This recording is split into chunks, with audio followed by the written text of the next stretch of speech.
Bodily ascesis, bodily exercise. That's what I want to look at very, very briefly here. Recently, I changed my diet around, introducing fasting, water fasting as prescribed by, the modern health, shall we say, industry, water fasting, and, looking at ketogenic diets, 1 meal a day, etc. And I found tremendous energy from it. I'm not going to lie. I felt a tremendous boost. And with that extra patience in my job, I have a very demanding job dealing with young people who can be very challenging.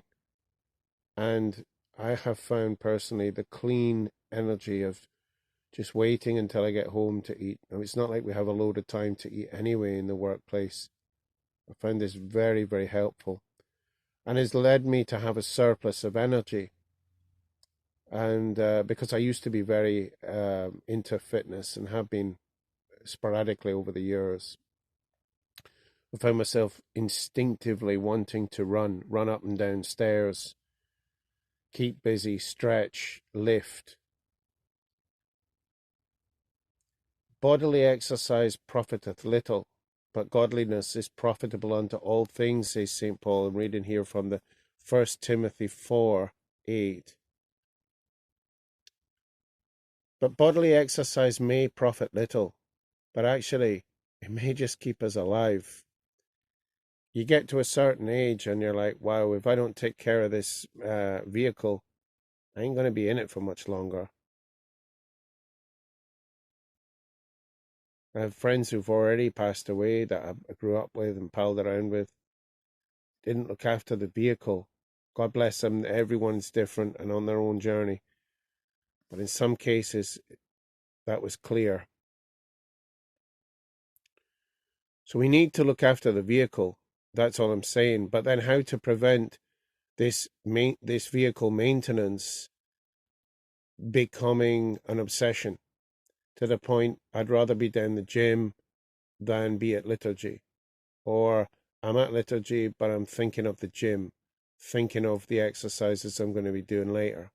Or instead of thinking about God, I'm thinking of how my biceps have gotten bigger and how I can feel my body in better shape and the beautiful conditioning that's starting to happen as the belly starts to shrink and the muscles start to reactivate and energy is available.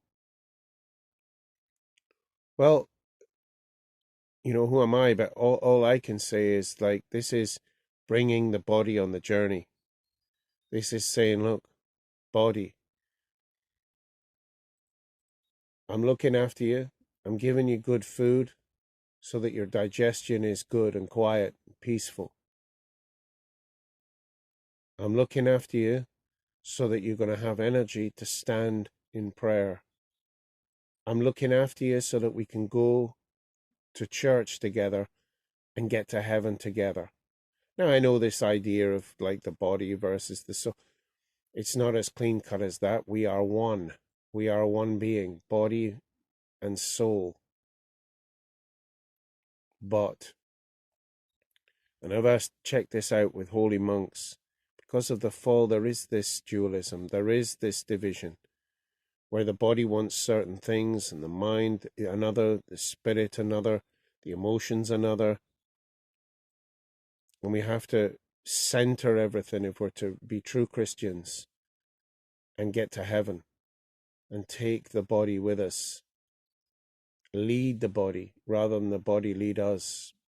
Yes, why am I exercising? Am I getting caught up in gym culture? Am I getting caught up in wanting to look buff as an end in itself? Because that profiteth little, if anything at all.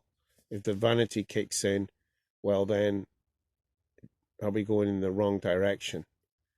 Without humility, we can do nothing on the spiritual life. There's no place for God.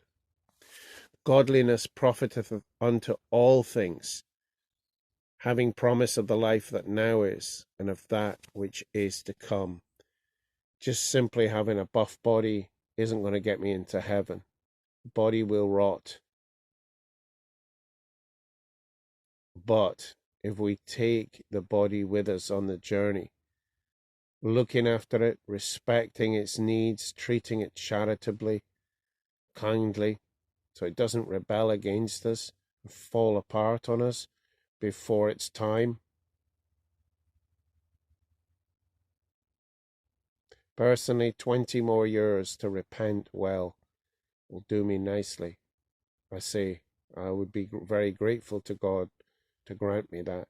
But I know that for that to happen, I must look after myself and not just not just be all the time in prayer and spirituality and just drink coffee to sustain my very low physical energy.